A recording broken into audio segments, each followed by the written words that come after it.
What up, y'all? How y'all doing? The past 48 hours have been, in my opinion, amazing. We all saw the situation with Kennedy Carter and Caitlin Clark and their great game that they had. What was that, last Saturday? Where the Fever took the 1-point win. There's been a lot of conversation ever since that moment. And I, too, have my thoughts. Now, I had a video where I talked about what I thought a little bit, but we're going to go deeper in this video. But before we do that, I got to drop my theme music. Yeah, it's the name they say is running the game. Today we're going to go over a couple things. The first one being the shove on Clark by Kennedy was obviously not a basketball play. And I think we all agree upon that, okay? If you don't agree, then we shouldn't have this conversation. There's no point, we're not getting anywhere. But if we agree, we can move on to the next step. So we agree that was a non-basketball play. I wish the refs would have called, did a flagrant on the court, but the league did the right thing afterwards. Now, does this make Kennedy a dirty player? No, this is not. This does not make her a dirty player. She is competing, my opinion. These plays happen a lot throughout a season, and it happens in the men's game too. I mean, I'm in Minneapolis now, and I remember one of the earlier games this year for the Timberwolves. Draymond choked out Rudy Gobert. Choked him. It was like 30 seconds into the game. Draymond got ejected, as he should. So these things happen, and I do remember at that point in time there were conversations about that situation. So yes, those plays do happen, and they will continue to happen. And with Caitlin being the number one pick, the face of college basketball, coming in to the league with all this fandom, there's all the support, you know, she's gonna get checked a little bit, and there's nothing wrong with that. I think she likes it. I think because she's gonna learn from this. But I see no issue with, you know, a little bullying a little bit. I think bullying is the wrong word, but a little welcome into the league. I think that's a better choice of words. Now, how Kennedy did it, I wouldn't support that.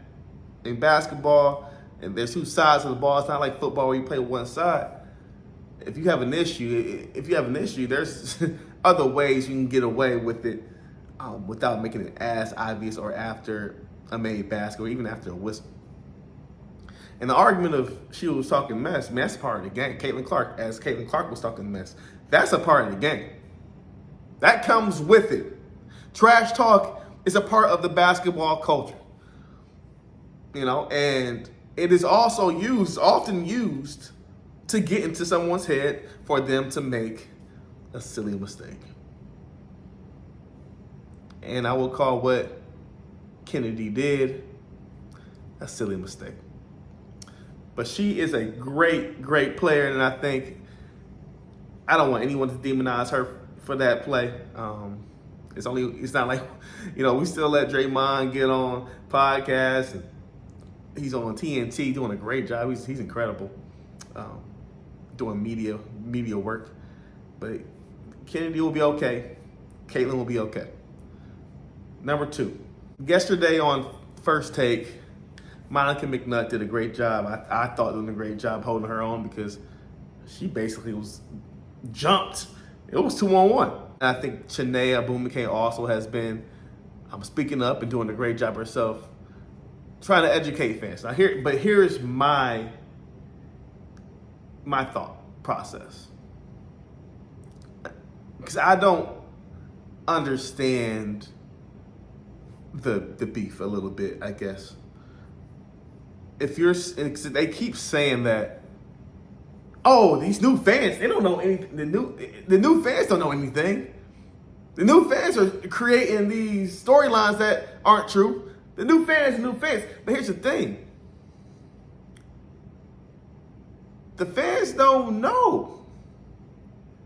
But they are watching. I've been coaching women's basketball for 11 years. Hold on. Going on 12. I'm going on 12 years now. Started off as a volunteer assistant. Before that, I coached girls AAU. So I've been a part of the women's game for almost 15 years. And I've been watching the WNBA since its inception. I compared the scenario for me becoming an NBA fan, right? When I first started watching the NBA, I was a 90s kid, so we all watched Jordan in his prime, mid-90s, dominating the game. That's all I wanted to watch. That was it. I didn't really care about the history of the game until I found my true love for all of the sport of NBA. But before that, it was really just Jordan and the Bulls. That was it. Imagine in the 80s, after Magic and Bird bring another level of support to the NBA, because they weren't being supported at the level it's being supported at currently. And then Jordan comes and he takes it to the next level. But that would never have been the thing if Magic and Bird didn't do their thing. So imagine when Jordan comes and he creates another level of excitement for the league. And then you have commentators saying, it's not about Jordan, it's about everyone else. There was Wilt Chamberlain in the past, there was Jerry West, there's a lot of people, there's Bill Russell, there's a lot of people who built this. Those fans at that moment didn't really care about what was going on in the past. Not to say the past didn't matter, but in this current situation, the hot topic was Michael Jeffrey Jordan. Yeah, that's what it was. Now, I wasn't born yet. I was born in 1989. But this is my assumption. When Jordan was coming of age, he could not beat the Pistons. The known story that's told is the Pistons were trying to make sure that he doesn't score at all costs. You can see all the videos of him getting the clothesline, push, shove, fight starting. They were making sure that Jordan didn't beat him. And I'm sure there were fans complaining about it, saying, this isn't fair. They're being way too physical with Jordan. And I'm sure there were fans saying, this is the big leagues. This is what happens. This is not the ACC. You will get touched. But guess what happened? The league stepped in and made some rule changes. More freedom of movement, less physicality. Because of the new stars, Bird, Magic, and of course, Michael Jordan, just multiplying everything by 1,000 because he was such a talented star. The NBA got a new TV deal, which I think the WNBA is coming to, and that issued in the start of the NBA being a world phenomenon. We're walking the same steps, but we're doing it probably 10 times faster than the NBA did in the 80s. Could be a lot, but we have to just adjust and respect all the new views and opinions that are coming in, because those voices are going to get louder. But hopefully, throughout education of watching more, because they are, their takes would be more accurate. And I know people are going to take this clip and say, oh, he's comparing Caitlin Clark to Jordan. No, I'm not comparing her as a basketball player to Jordan, but her influence to the younger fans, her influence to the non-common fans, her fandom, her how famous she is, that's very similar to what Jordan had. I mean, she has the same brand deals as him. She has Nike. She has Gatorade. She's on all those commercials. The only thing she's missing is McDonald's. She's missing McDonald's. Okay? So when a fan just starts to watch something, you can't ask him to know everything as they just learning that they like this certain sport. It is what it is. Okay? So I don't think that's fair for us to, ask these fans to watch, because I know, like I said, I've been coaching for all these years, and our whole thing for the past 10, 15, 20 years was we need to grow this game. We're growing this game. Well, the game's not grown. It may be a teenager at this point in time. It ain't grown, but it's getting close to being grown. We've been begging for this situation, and we get here and we're saying, the new fans don't have the license to speak up. Well, that's not fair either. Look, listen. With new fans comes different opinions, and it's probably not going to be the opinions that you like. The normal fan or the fan that's been following the sport for 15 to 10 years, you have more information than the new fan. But guess what that creates? Conversation. Okay? Debate.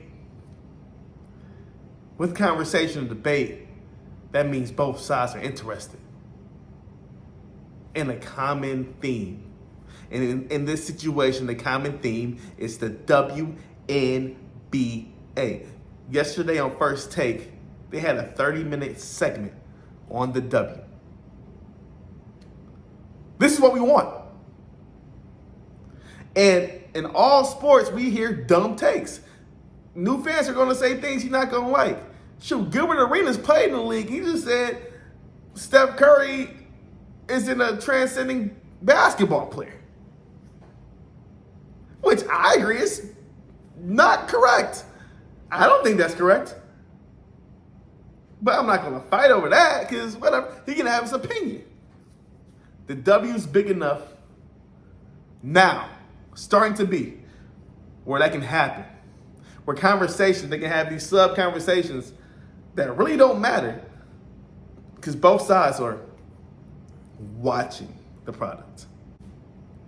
All press is good press. You're starting off shows talking about the WNBA. Listen, now let's continue to support it. Let's continue to watch. Let's continue to buy jerseys, because this thing is going to blow. It is. The third and last thing I want to talk about is we've been talking about this scenario on this page for the longest. Angel Reese, she's important to this situation.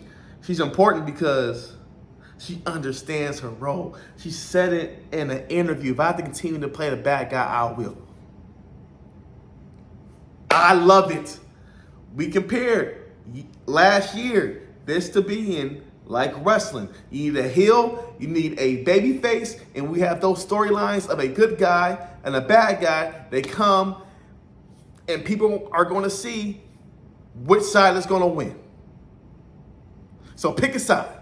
And she understands it.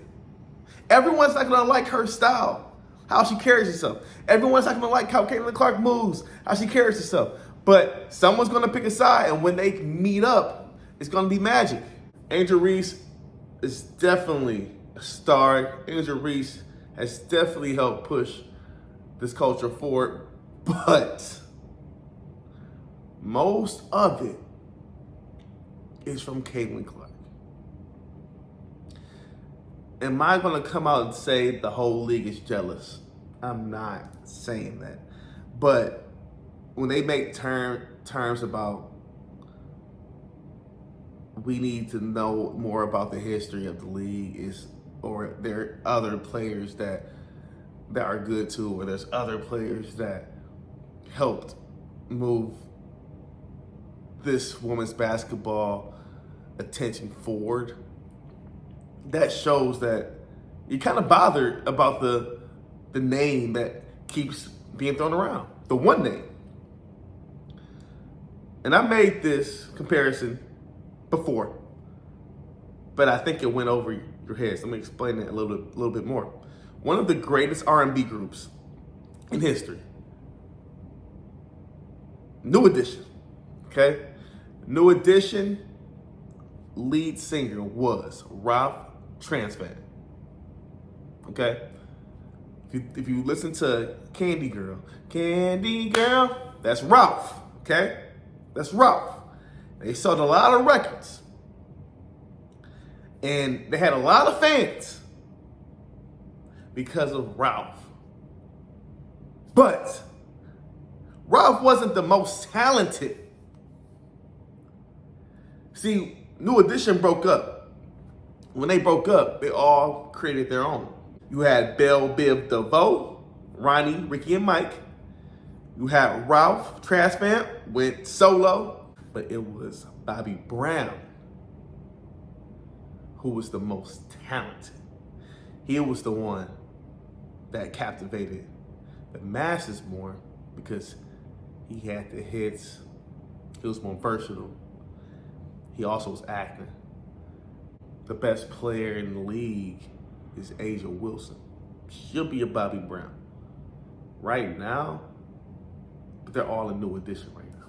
They can't split up yet. You can't. You're not big enough for everyone to split up yet. So right now, we gotta ride with Ralph Tresvant, i.e. Caitlin Clark, to be our lead singer. Okay, the lighting looks a little different. I had to run to work, but I want to finish this. Okay, so I was talking about the magic that the Fever and the Scout will continue to have. Okay, they play again in a couple of weeks. It'll be a Sunday game, so everyone will be at home, hopefully tuning in. What have we learned? Okay, one, Caitlin Clark is gonna be okay.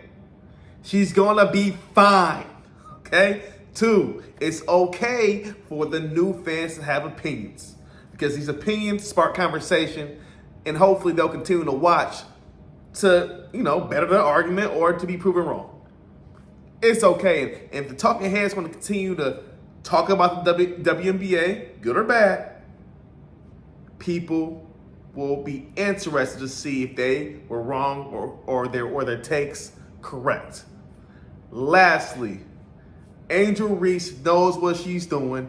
She's going to continue to push this rivalry with her and Caitlin Clark, and that is straight money. If you like what I said, if you hate what I said, let me know in the comments box below. You know what I need you to do. Smash that subscribe button. It's your boy A Horn. I'll holla. Peace.